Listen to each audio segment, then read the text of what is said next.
Hey everybody, this is Alex Helisek with Breezeway Productions, and we are here at the 2023 Tribeca Film Festival, and we are looking forward to some amazing conversations with filmmakers that are official selections this year, so stay tuned for some awesome interviews, and thanks again for watching Breezeway Productions. Dan Rather and family at the premiere of the film Rather at the 2023 Tribeca Film Festival.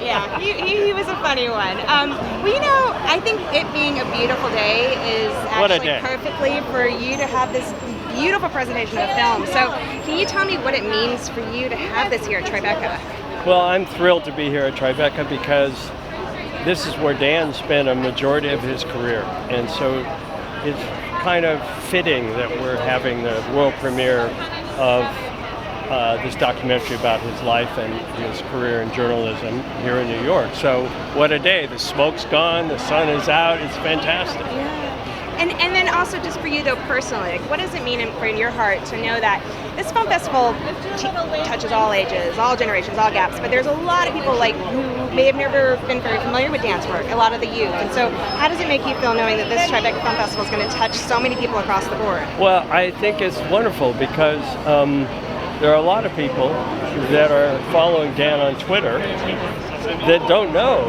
that he was the anchor of the CBS News for 24 years. They just think he's this cool guy who tells the truth, which is something unusual today. And I think that's going to be really fun to watch them realize who Dan Rather is. Well, we all have to root for the change makers of this world, and you are one of them. Well, thank you very much. Thank you so much, nice and congratulations. to talk to you, Elizabeth. Thank you. A few more questions. How you doing? So it's an exciting day here in New York. As you were saying, the smoke is lifted, and Dan Rather has appeared for a premiere. In your own words, if you can describe Mr. Rather, how would you describe him? Well, he's a truth teller. He's an incredible, inspiring reporter who has a commitment to the truth, and that's always been his goal, was to tell the story and tell the story in the right way and tell the truth. So I would say he's a truth teller. Yeah. Do you remember the first time that you met Mr. Rather and that encounter? Well, I do. It was in Austin, Texas. It was a few months ago, or maybe 6 months ago.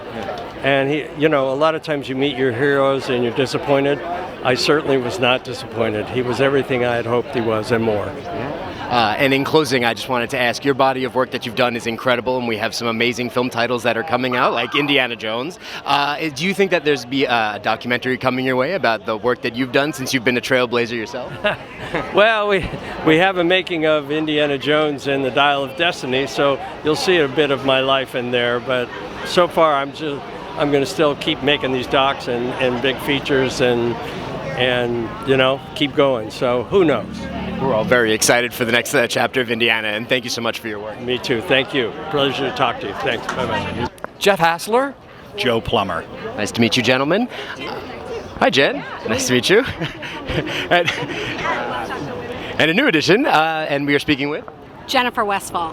Nice to meet you all. Tell me a little bit about the film Rather. Go ahead, Jen. You go. I'll do it. So this is a documentary that three of us have been working on for the past 3 years about Dan Rather. Okay. And it chronicles his life in journalism, but also talks a lot about the nature of journalism. You know, it's actually very current, right, with what's going on in America right now, the debate about news, fake news, and all that.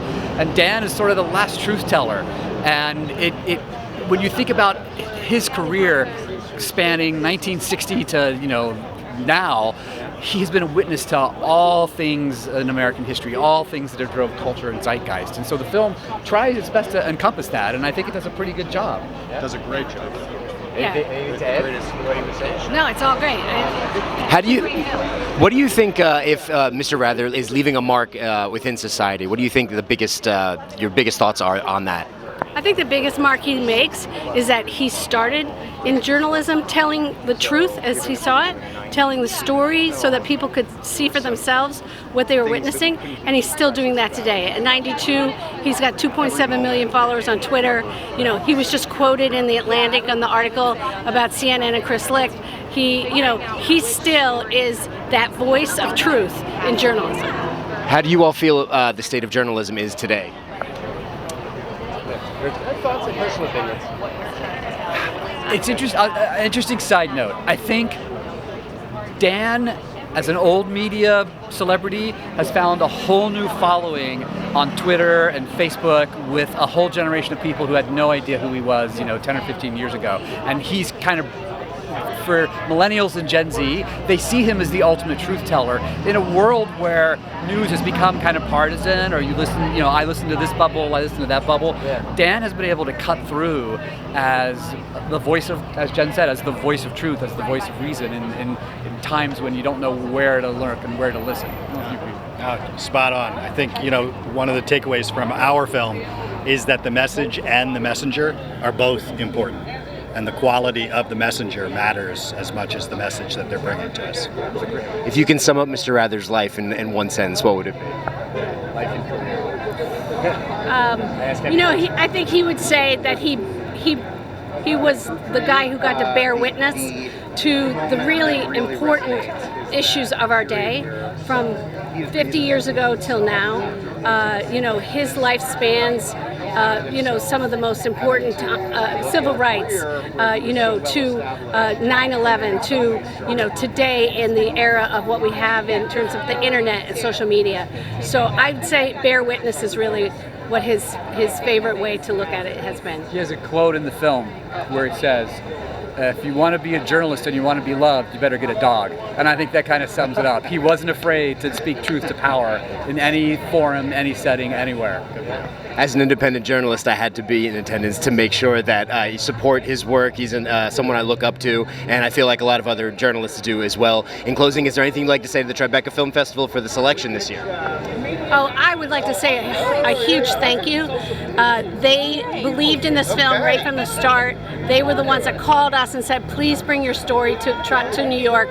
It's the perfect place for Dan Rather and his story to be is in New York, where he spent so much of his life. But the festival is awesome, and they really have embraced our whole film with open arms. Yeah, we love it. Well, thank you so much, and have a wonderful evening. Thank you. Appreciate it. With? Aly Parker. Nice to meet you, Aly. Nice to meet you too. So tell me a little bit about your role in the film Rather.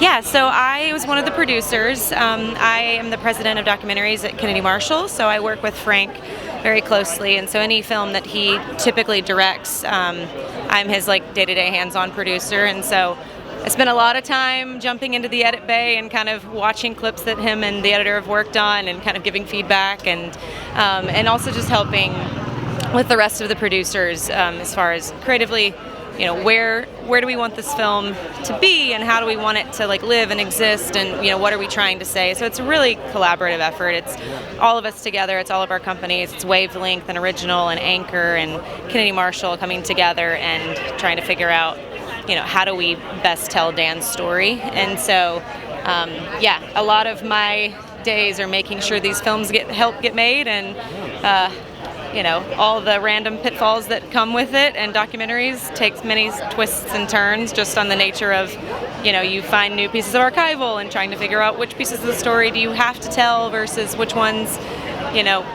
maybe aren't as important to our main goal. So but that's kind of what I do with him. So you had so much stuff to work with. I mean, his body of work is so much. How did you know what to use? Oh gosh, that is an incredible question. You want to make sure that you have enough in there. It's finding the human moments in the midst of the things that everyone has already seen in a lot of ways. And a lot of people have seen Dan on camera every night as he gave them the news for 45 years, but at the same time, they don't necessarily see what he is off camera. So it's finding those moments that make him relatable to the audience as a viewer. And you'll even see it today. There's not every single pinnacle moment that he was a part of can be in the film. It's a 90-minute film, 92, whatever it may be.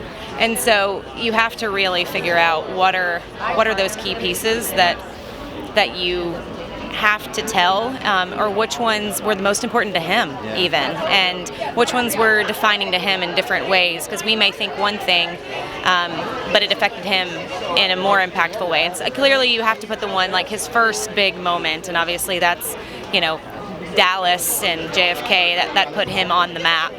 And then, you know, you clearly have his last, and then there's all the in between. You have him boots on the ground in Vietnam. You know, you have him in Tiananmen Square. It's like there's just so many, and yeah, that was tricky. But you find the balance. I'd say we probably start with putting them all, and then we find how to pull back.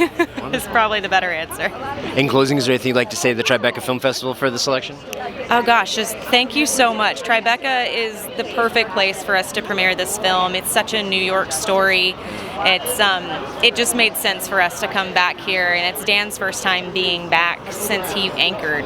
I'm pretty sure. I hope I'm not misquoting that, but yeah, it's just so sweet to be able to have him here and in the place that he spent so much of his life, and there really was no better place. So thank you, Tribeca.